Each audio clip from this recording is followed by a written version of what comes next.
she's being told X, Y, and Z, and I don't think much of it's sticking. I mean, she just wants to. It's very important to pursue your passions, and if you're doing that, the risks are often not as great as they seem to be. So for me, when I thought about, leaving sobrang di ko pa mapaniwala. Maraming salamat sa suporta. Sana patuloy yung support. The truth behind Alexandra Eala's tears is not what the world thinks it is, and the moment her coach finally spoke changed the meaning of everything we witnessed just minutes earlier, because what looked like heartbreak was actually something far more powerful, something far more painful, and something no one was prepared to hear. The cameras were still warm when Alex sat down, her shoulders slightly hunched, her hands trembling just enough to betray the storm she was holding back, her eyes swollen red, as if sleep had abandoned her for days. And when she opened her mouth, it wasn't an excuse that came out, it was an apology, not to the media, not to her team, but to an entire nation she believed she had disappointed. She called herself a letdown, she called herself sorry, and in that moment millions of Filipinos watching felt the same sharp ache in their chest, because heroes aren't supposed to sound like this. But everything about that scene was misleading, because the real story didn't happen on the court, and it didn't happen in that chair. It happened in the silence after, when the doors reopened and the truth refused to stay hidden any longer. To understand why this moment matters, why it will be remembered long after the scoreline fades, you have to rewind not just the match, but the meaning behind it, because this wasn't some minor event tucked away on a quiet calendar. This was history. The Philippine Women's Open, the first time a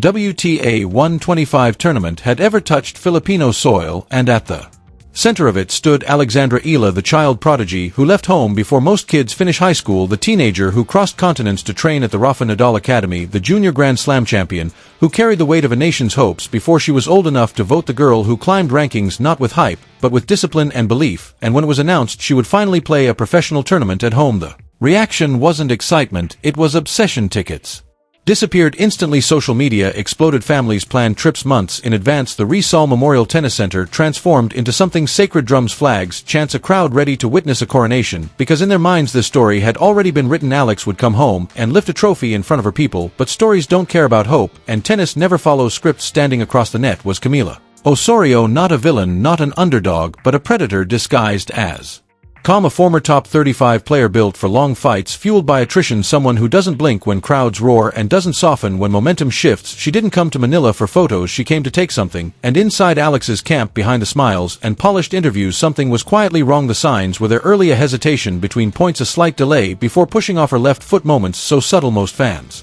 dismissed them as nerves, youth pressure, anything but danger. But whispers started moving through the locker rooms, and by the time the quarterfinal arrived, those whispers were loud enough to scare people who understood the game. The match began under heavy Manila heat, air thick, humidity clinging to every breath, and when Alex stepped onto the court the noise was overwhelming. Her name rolled through the stands like thunder, and for a second it felt inevitable, like destiny was finally aligning. But from the very first exchanges something felt off. Osorio sensed it immediately. She started pulling Alex wide, slicing angles, dragging her forward, then pushing her back again, forcing constant stops and explosive changes of direction, movements that define elite tennis and normally define Alex's game. But this time her first step wasn't sharp, her recovery was delayed. Her backhand, the shot that usually cuts through matches, started missing by inches, not feet, inches, the most painful kind, because they tell you the mind is there, but the body isn't. The crowd tried to lift her, every 1 point felt like a victory, but pain doesn't hide well under pressure, and it was written all over her face. This wasn't frustration, this was survival. The first set slipped away 6-4, and during changeovers Alex looked up at her box, not in anger, not in panic, but in something closer to pleading. Her team couldn't move, they couldn't intervene, all they could do was watch as Osorio kept pushing deeper, forcing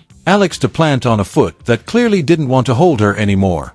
Dread spread through the stands, because this wasn't supposed to happen, not here, not now, not like this. But tennis doesn't respect emotion, it respects execution, and the second set turned into something heavier than competition. It became a test of will. Alex fought like someone refusing to accept reality. She broke serve, the stadium erupted, hope surged back, and for a moment belief overpowered fear. At 3 games all it felt possible, like sheer determination might be enough to bend fate, but fate doesn't bend, it snaps, and the turning point came fast. Another drop shot, another desperate sprint, another forced plant, and suddenly Alex froze. She didn't fall, she didn't scream, but the grimace that crossed her face silenced an entire stadium. Something had given way. She lost the point, then the game, and despite saving match points, despite the crowd begging for one last push, the end arrived quietly. 6-4, 6-4. Osorio advanced, and the dream collapsed into silence. Not anger, not even disappointment, but Confusion fans left stunned, unsure of what they had just seen, because it didn't feel like Alex had been beaten. It felt like something had been taken from her, and that confusion followed her into the press room where, under bright lights and expectant eyes, she did something no one expected. She blamed herself. She took every ounce of responsibility. She said she failed her country. Imagine the weight of that sentence on someone barely out of her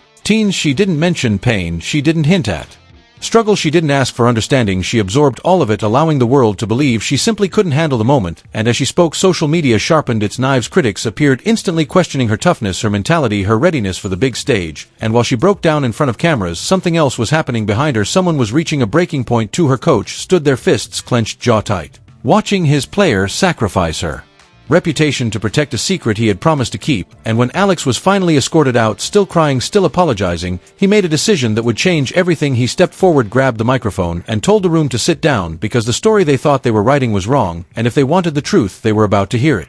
The room that moments earlier buzzed with keyboards and murmured analysis fell into stunned stillness when Alex's coach leaned into the microphone, because his voice didn't sound defensive or dramatic. It sounded controlled, like someone forcing himself not to explode. He told everyone to stop packing up, because the story they thought they had was incomplete, and if they were going to judge his player, they would do it with the full truth, not fragments, not assumptions, not cruelty. Then he paused long enough for discomfort to creep in, and said the sentence that shattered the narrative: Alex Eala should not have been on that court today. The reaction was immediate. Chairs stopped moving, reporters froze, hands hovered above laptops, cameras snapped back on lenses, refocused, hearts started racing, and before anyone could interrupt, he continued, explaining that what Alex refused to say, what she demanded remain private, was the very reason she looked slow, the reason she grimaced, the reason she fought like someone running out of time. 3 days before the match, during a routine training session, she tore her ankle ligaments, not a strain, not soreness, but a confirmed grade 2 tear, severe enough that doctors told her to withdraw immediately. MRI scans confirmed swelling so intense the joint doubled in size. Walking without pain was impossible, let alone sprinting, pivoting, sliding at professional speed. The coach admitted he argued with her family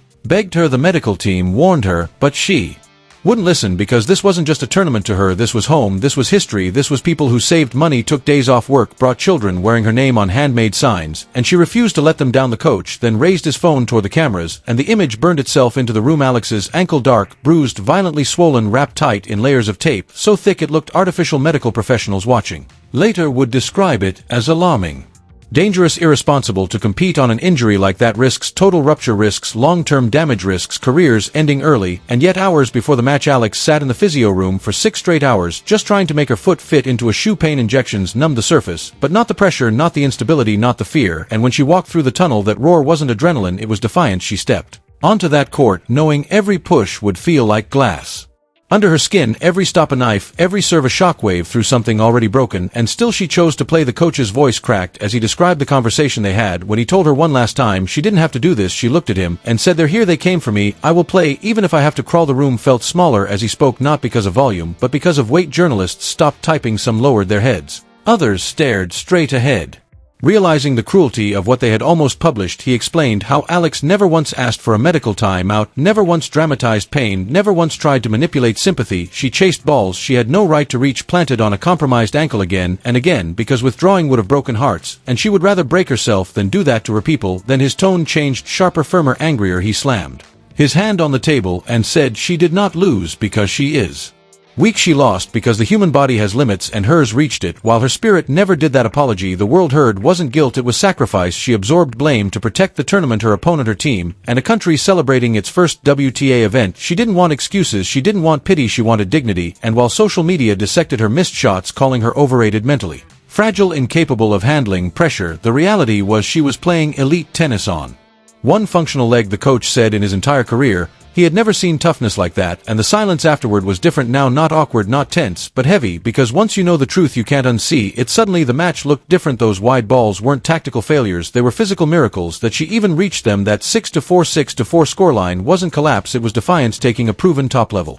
competitor like Camila Osorio, someone built for endurance, someone who thrives on dragging opponents into exhaustion and pushing her to the brink while injured, reframed everything. Even Osorio knew it. The handshake at the net lingered longer than usual, words exchanged quietly, respect acknowledged. Later Osorio admitted she saw the limp early, thought Alex was crazy for continuing, and called her a warrior in interviews. That respect mattered because it came from the person who benefited most from Alex's silence as the press room slowly absorbed the truth.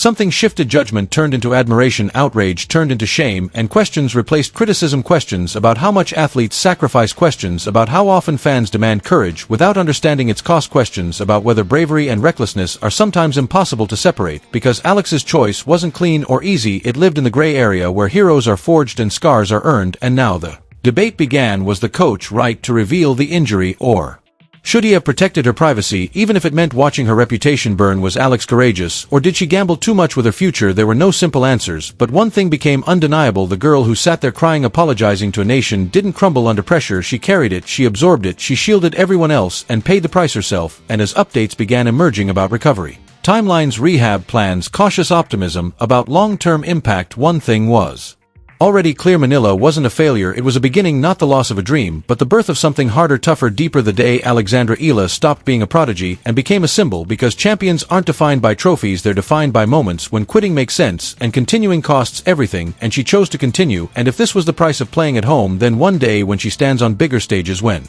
lights are brighter and stakes higher, this match will be remembered not for the score, but for the fire it revealed. Before you decide what Alexandra Eala's tears meant, before you label that moment as weakness, disappointment, or collapse, you need to hear what happened when the cameras stopped rolling, because what unfolded in Manila wasn't a loss, it was a line being crossed, one that separates spectators from warriors. And once you understand the truth, you'll never see that match the same way again. The world loves simple stories: heroes win, villains lose, pressure breaks the unprepared, but this story refuses to fit inside those boxes, because when Alex walked off that court, the scoreboard told one version and her body told another, and somewhere in between lived the real truth, the kind that doesn't trend until it's too heavy to ignore. This wasn't about missing shots or failing to rise to an occasion, this was about choosing pain over absence, choosing responsibility over safety, choosing to stand when sitting would have been forgiven. The Philippine Women's Open wasn't just another tournament, it was a promise fulfilled, years in the making, the first WTA event on home soil, the moment an entire nation had waited for, and at the center stood a young woman raised under expectation, shaped by sacrifice, and defined by a sense of duty bigger than herself. From the day she left home as a teenager to train overseas, Alex learned early that dreams demand distance, that growth requires loneliness, and that representing more than your own name comes with a cost, and Manila was supposed to be the reward, the celebration, the victory lap. But tennis has a way of revealing who you are when everything goes wrong, and what happened on that court wasn't failure, it was exposure, exposure of limits, exposure of character, exposure of what athletes hide so fans can keep believing in clean narratives. The cameras caught the tears, but they didn't catch the 6 hours of treatment just to walk, they didn't catch the conversations where quitting was advised, they didn't catch the moment she decided that letting people down would hurt more than tearing something already damaged. And that choice is why this story matters, because it asks uncomfortable questions about what we demand from our heroes and how quickly we turn when they bleed. Alex didn't ask for sympathy, she didn't build excuses, she didn't weaponize pain, she absorbed judgment quietly while fighting through something most people would never attempt. And when she apologized, she wasn't admitting defeat, she was protecting everyone else from a truth she believed might distract from something bigger: the tournament, the fans, the future of tennis in her country. That kind of selflessness doesn't show up in stat sheets, but it leaves a mark. And now, as debates rage about whether the injury should have been revealed, whether playing was brave or reckless, one reality remains undeniable: the match didn't end when the final ball landed, it continued. In the press room, in the reactions, in the reassessment of what strength actually looks like. This story isn't over, because recovery isn't just physical, it's psychological. It's about returning without fear, trusting your body again, trusting that fans will understand, trusting that courage won't be mistaken for weakness next time. And somewhere down the line, when Alex Eala stands on bigger courts under brighter lights, this moment will follow her not as a shadow, but as proof that she once chose pain over silence, responsibility over comfort, and that choice forged something unbreakable. So when you think back to Manila, don't remember the score, remember the decision, remember the quiet fight, remember the tears, not as an ending, but as a beginning, because sometimes the strongest victories never come with trophies, they come with scars that tell the truth.